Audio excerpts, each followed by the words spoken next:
My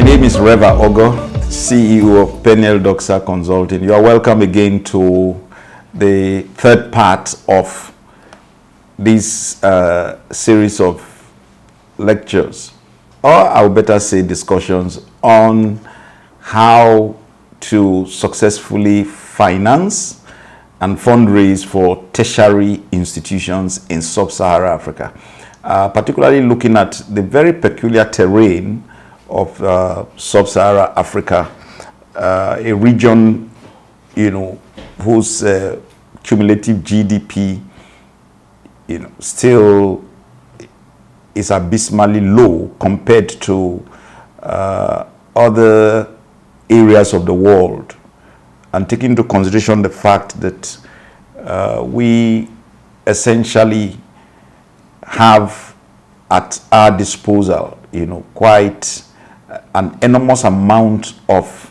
human and natural resources in the subcontinent. It becomes particularly worrying when we are not able to sufficiently finance tertiary education, and sometimes education in all spheres in a way and manner that will bring the required progress to our countries. Now, in this third part, we'll just be starting right away by asking a very salient question, which is, why an endowment?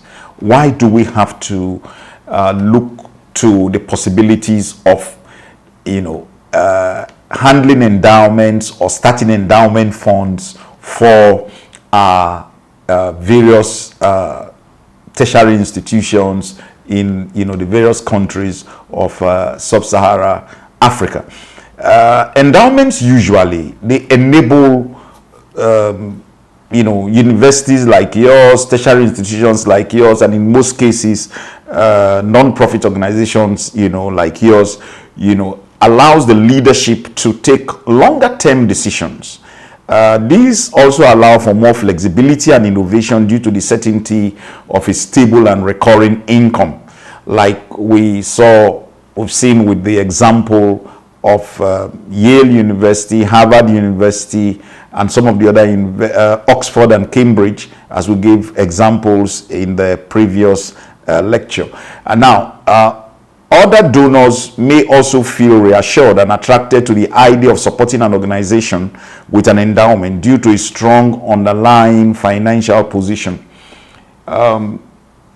Fact is, most discerning donors will have a very huge sympathy for organizations or tertiary institutions, for that matter, that have strong endowment principles or programs in place. What you show by putting those endowment programs in place is a clear message to as many as want to associate with you that you are in for the long haul.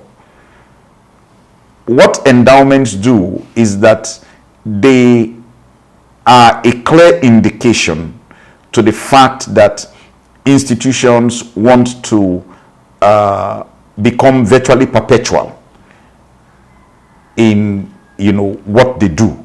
So it's in the same vein that tertiary institutions, non-profit institutions that put in place strong endowment programs, discerning donors look at them or consider them to be organizations that are serious in the long run. Okay, so a well-managed endowment can demonstrate that your organization is taking a long-term sustainable view of its work. Take note of that word, sustainability. I mean, it's all about donors want to be sure that you are going to be around for a long time. So if they make an effort with you today by donating to your cause, they are not going to wake up tomorrow and find that you are no more. All right. So sustainability is a very crucial issue, and they feel that, you know, an organization or a tertiary institution that is putting an endowment in place is actually smart, you know, in handling its investments. All right. Now, though some charities and institutions may worry that having such an endowment on their balance sheet might make them look more lucrative than they are and could put off other donors, the opposite is often true, just like I've said earlier, because what this does is that it will boost donor confidence, and the endowment would, you know, ensure that you attract, you know, quality gifts, and in most cases they will be larger gifts than the ordinary, you know, gifts which are made to institutions of your type. All right. So basically, from a philanthropist's perspective, endowments offer a way of creating a legacy for their foundation or bequest, and this is feeding into a growing desire for long-term giving products from the donor community. This is simply the intention of quite a couple of discerning donors. I keep using the word discerning donors because the donor community, as things stand today, are becoming, you know, more and more informed. And for a couple of them, they want a situation where what they give to you or what they give to your institution, better still, you know, now becomes more like a legacy. So they want to support a cause that will be virtually perpetual. I mean, they want to see that whatever they give to you is not expended and finished, you know, in a very short while, but that it's invested and you live off the profits or you live off the interests. And that is what the some discerning donors are doing today. So they understand the power of the endowment and the legacy that it creates. And non-profits, tertiary institutions, you know, should, you know, begin to catch up with this thinking as quickly as possible and offer these long-term products, donor products, to the discerning donor. Quite a couple of them really want to leave their names, you know, on the you know, on the very fine imprints of time, so to say. And in doing that, the best possible way they could do that is to give to, you know, an institution that is delivering on its mandate and shows, you know, great capabilities at investing the funds given to them for not just this generation but for subsequent generations. That leaves them a legacy. All right. Now let us also look at the institutional need for raising endowment funds. I mean, very much like, you know, one endowment, but let's look at the institutional needs. You would, you know, immediately, you know, see that as an organization or as a school, you require as much as possible, you know, to put in place your endowments. Your endowment funds are necessary to fund your professorial chairs, your lecturership chairs, are essential to provide financing for infrastructure, are essential to provide, you know, financing for scholarships, are essential to provide for research, you know, and the such like. So it's important that as an institution, you, as a tertiary institution, you observe what your needs are, what your requirements are, and then tailor, you know, your expected endowment, you know, to that. The technicalities of the endowments are quite peculiar. You can refer to them as highly regulated entities. You know, before starting one, you need to check with an experienced non-profit attorney, you know, and your accountant, so that you'll be sure of what you want to raise, invest, and how you want to disburse your endowment funds in a way that complies with all applicable rules and regulations in your country. Now, we've talked about why donors fund endowments.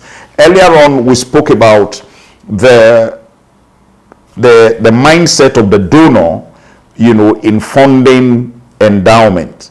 So usually they see endowment fundraising, though it looks like every other type of fundraising, but it's unlike every other type of fundraising in that you will be asking your donors to provide money now that will fund your good work forever.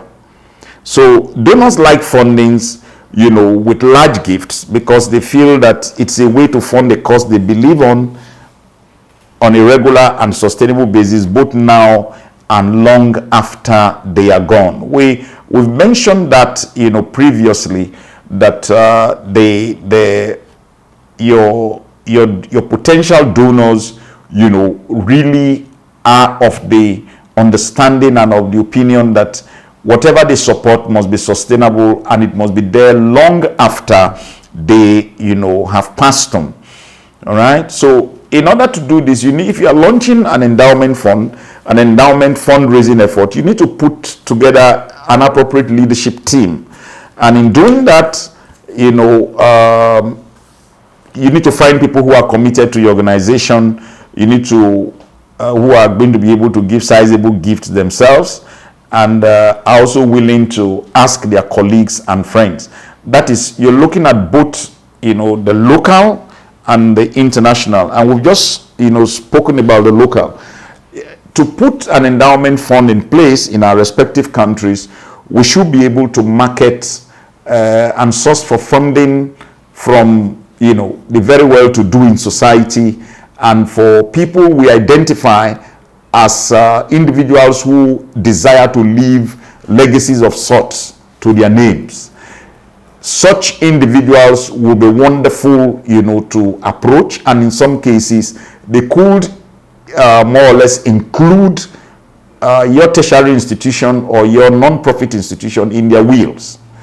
And on their demise, those wills become functional, and then certain monies can be paid to your organization, as part of your endowment funds, which are now invested, and then begin to do perpetual good for both the institution and the environment. So some of the key attributes of educational endowment funds include the fact that most of the endowments are designed to keep the principal amount intact while using the investment income for the activities within the organization, that's within the institution.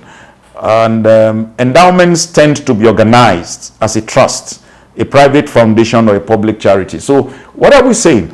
Basically, the endowment which your institution wants to put in place, or intends to put in place, or will eventually put in place, must be organized as a trust, or a private foundation, or a public charity, as the case may be. The reason is, as we clear with our non-profit attorneys, we have to understand that the accounting process for the endowment funds for your tertiary institution, for your university, as the case may be, must never mix with the main funding for the institution. It must not come under the financial or account schedule of the regular institution itself. It must be separate for it to have the kind of credibility that will ensure that you get more funding. Please separate very, very quickly, from the entire body, unbundle it, to be a standalone trust, foundation, or charity, as you decide with your board.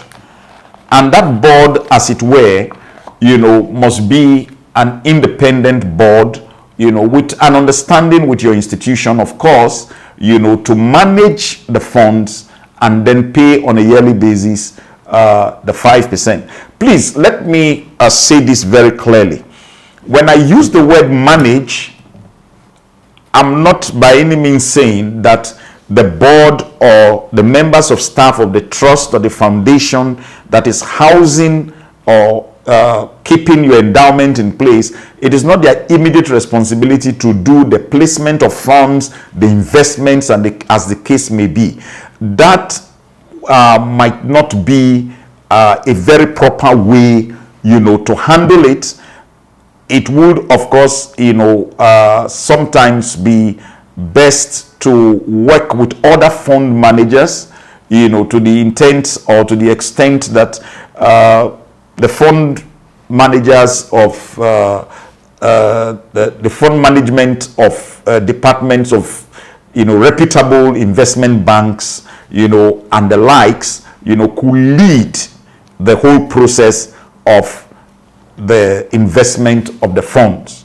So that way it is far removed from the whims and the caprices of the immediate organization that are basically recipients to this fund. It's great to have these checks and balances in place in order to ensure that there is an objective process, a transparent process, a process that is very highly verifiable and available, there's sufficient information flow as to what is happening to the monies as they come in.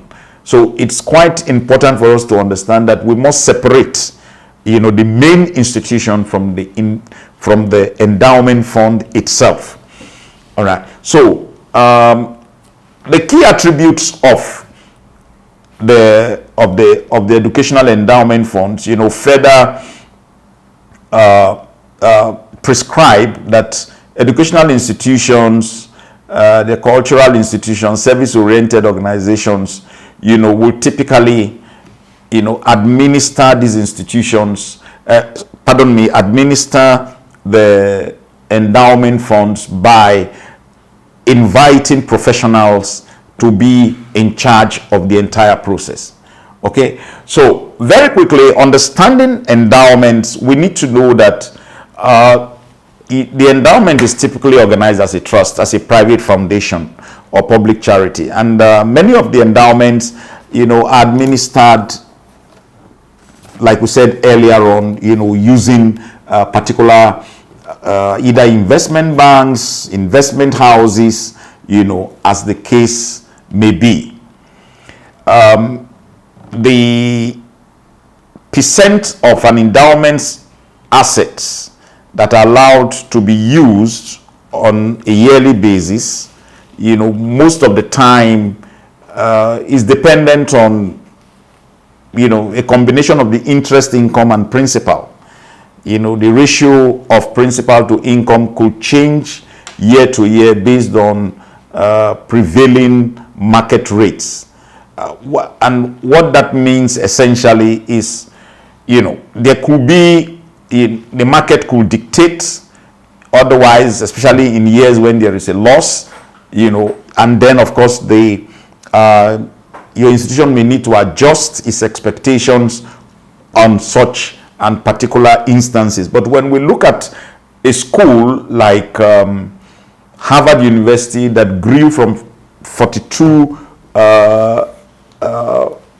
billion to 51 billion in a year, that in itself is instructive to the extent that once the funds are well and adequately managed, professionally managed, there will always be a growth, irrespective of the era in which we find ourselves. Don't forget, Harvard University made that huge leap during, the meltdown and the COVID era, when it was really tough and bad around the world. Their investments were growing irrespective of that. So that brings, to mind the fact that just like Harvard University, who have handed their investments, to professional investment managers, and that is what is bringing the kind of returns which they are experiencing. Let us look at endowment types.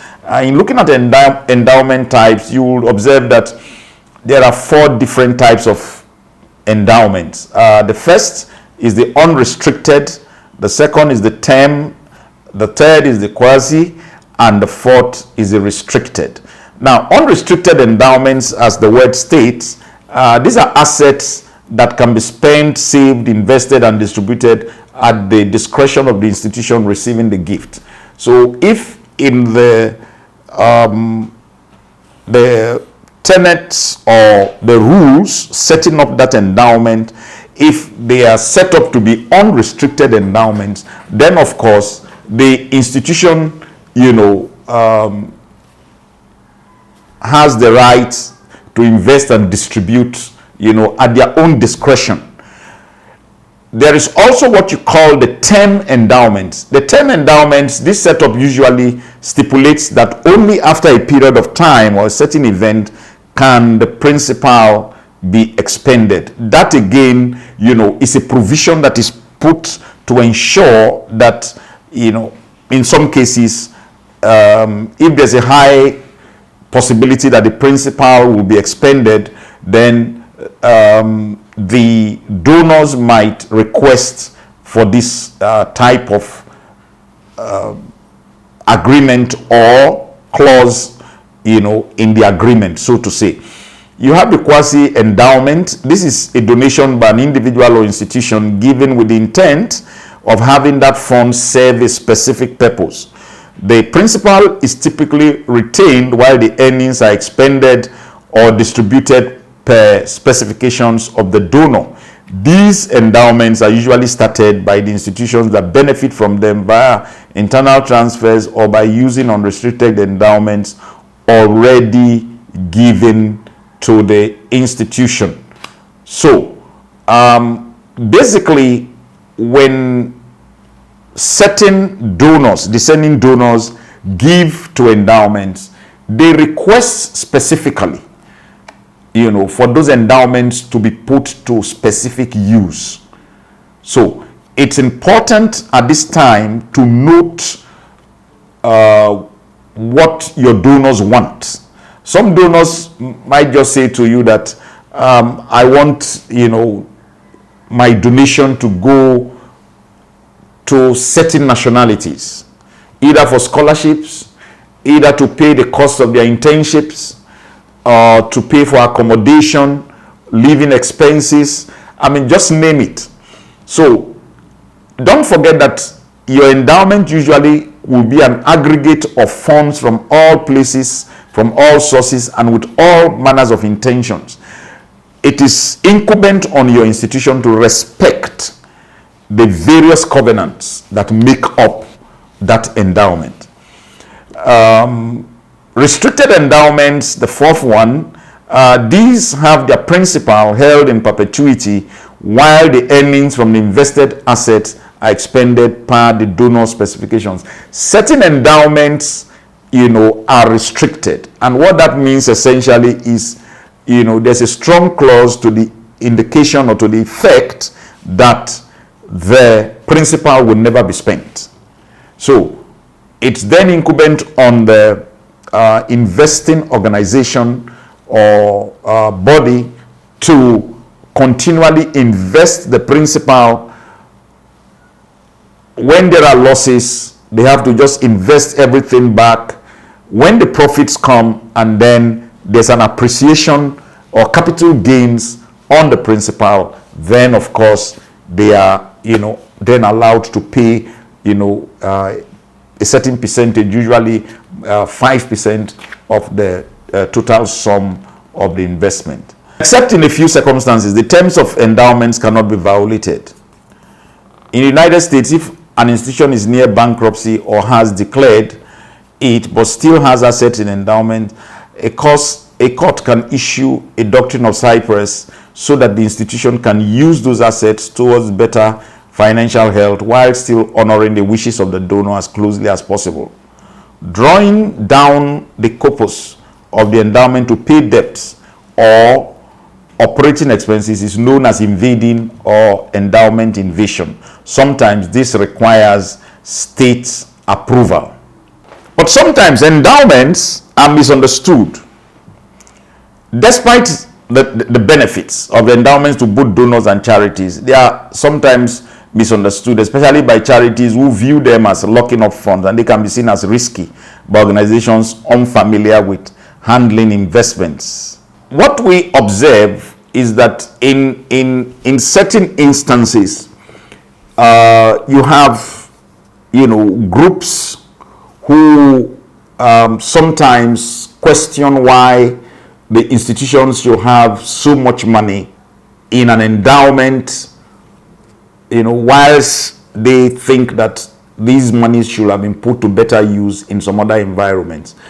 But come to think of it, the argument is this: those monies that have been made available to your tertiary institution or other tertiary institutions that have endowments are actually monies that have been given to you in trust to invest, to enable your trust make profit, which is in turn made available perpetually to the students or to academia or to your institution, as a whole.